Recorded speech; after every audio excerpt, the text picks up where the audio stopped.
شروع اللہ کے نام سے جو بڑا مہربان نہایت رحم والا ہے۔ بکھیرنے والیوں کی قسم جو اڑا کر بکھیر دیتی ہیں، پھر پانی کا بوجھ اٹھاتی ہیں، پھر آہستہ آہستہ چلتی ہیں، پھر چیزیں تقسیم کرتی ہیں کہ جس چیز کا تم سے وعدہ کیا جاتا ہے وہ سچا ہے اور انصاف کا دن ضرور واقع ہوگا۔ اور آسمان کی قسم جس میں رستے ہیں کہ اے اہل مکہ، تم ایک متناقض بات میں پڑے ہوئے ہو، اس سے وہی پھرتا ہے جو خدا کی طرف سے پھیرا جائے۔ اٹکل دوڑانے والے ہلاک ہوں جو بے خبری میں بھولے ہوئے ہیں، پوچھتے ہیں کہ جزا کا دن کب ہوگا۔ اس دن ہوگا جب ان کو آگ میں عذاب دیا جائے گا۔ اب اپنی شرارت کا مزہ چکھو، یہ وہی ہے جس کے لیے تم جلدی مچایا کرتے تھے۔ بے شک پرہیزگار بہشتوں اور چشموں میں عیش کر رہے ہوں گے، اور جو نعمتیں ان کا پروردگار انہیں دیتا ہوگا ان کو لے رہے ہوں گے۔ بے شک وہ اس سے پہلے نیکیاں کرتے تھے، رات کے تھوڑے سے حصے میں سوتے تھے اور اوقات سحر میں بخشش مانگا کرتے تھے، اور ان کے مال میں مانگنے والے اور نہ مانگنے والے دونوں کا حق ہوتا ہے۔ اور یقین کرنے والوں کے لیے زمین میں بہت سی نشانیاں ہیں، اور خود تمہارے نفوس میں تو کیا تم دیکھتے نہیں؟ اور تمہارا رزق اور جس چیز کا تم سے وعدہ کیا جاتا ہے آسمان میں ہے، تو آسمانوں اور زمین کے مالک کی قسم یہ اسی طرح قابل یقین ہے جس طرح تم بات کرتے ہو۔ بھلا تمہارے پاس ابراہیم کے معزز مہمانوں کی خبر پہنچی ہے؟ جب وہ ان کے پاس آئے تو سلام کہا، انہوں نے بھی جواب میں سلام کہا۔ دیکھا تو ایسے لوگ کہ نہ جان نہ پہچان، تو اپنے گھر جا کر ایک بھنا ہوا موٹا بچڑا لائے اور کھانے کے لیے ان کے آگے رکھ دیا۔ کہنے لگے کہ آپ تناول کیوں نہیں کرتے؟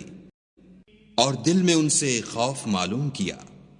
انہوں نے کہا کہ خوف نہ کیجیے، اور ان کو ایک دانش مند لڑکے کی بشارت بھی سنائی۔ تو ابراہیم کی بیوی چلاتی آئیں اور اپنا منہ پیٹ کر کہنے لگیں کہ اے ہے، ایک تو بڑھیا اور دوسرے بانجھ۔ انہوں نے کہا، ہاں، تمہارے پروردگار نے یوں ہی فرمایا ہے، وہ بے شک صاحب حکمت اور خبردار ہے۔ ابراہیم نے کہا کہ فرشتوں، تمہارا مدعا کیا ہے؟ انہوں نے کہا کہ ہم گناہ گاروں کی طرف بھیجے گئے ہیں تاکہ ان پر کھنگر برسائیں، جن پر حد سے بڑھ جانے والوں کے لیے تمہارے پروردگار کے ہاں سے نشان کر دیے گئے ہیں۔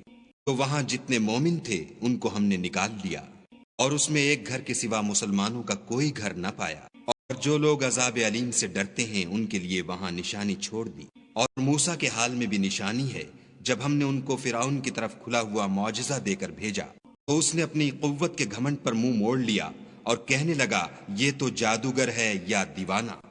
تو ہم نے اس کو اور اس کے لشکروں کو پکڑ لیا اور ان کو دریا میں پھینک دیا، اور وہ کام ہی قابل ملامت کرتا تھا۔ اور عاد کی قوم کے حال میں بھی نشانی ہے، جب ہم نے ان پر نامبارک ہوا چلائی، وہ جس چیز پر چلتی اس کو ریزہ ریزہ کیے بغیر نہ چھوڑتی۔ اور قوم سمود کے حال میں بھی نشانی ہے، جب ان سے کہا گیا کہ ایک وقت تک فائدہ اٹھا لو، تو انہوں نے اپنے پروردگار کے حکم سے سرکشی کی، سو ان کو کڑک نے آ پکڑا اور وہ دیکھ رہے تھے۔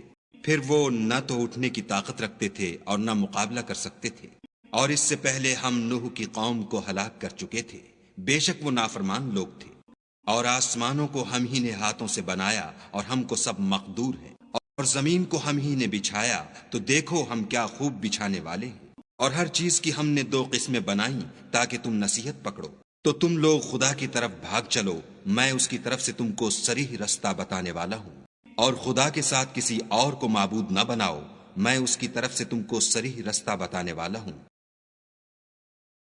اسی طرح ان سے پہلے لوگوں کے پاس جو پیغمبر آتا وہ اس کو جادوگر یا دیوانہ کہتے۔ کیا یہ لوگ ایک دوسرے کو اسی بات کی وصیت کرتے آئے ہیں؟ بلکہ یہ شریر لوگ ہیں۔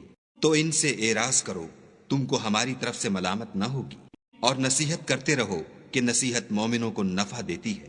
اور میں نے جنوں اور انسانوں کو اس لیے پیدا کیا ہے کہ میری عبادت کریں۔ میں ان سے طالب رزق نہیں، اور نہ یہ چاہتا ہوں کہ مجھے کھانا کھلائے۔ خدا ہی تو رزق دینے والا، زوراور اور مضبوط ہے۔ کچھ شک نہیں کہ ان ظالموں کے لیے بھی عذاب کی نوبت مقرر ہے، جس طرح ان کے ساتھیوں کی نوبت تھی۔ تو ان کو مجھ سے عذاب جلدی نہیں طلب کرنا چاہیے، جس دن کا ان کافروں سے وعدہ کیا جاتا ہے اس سے ان کے لیے خراب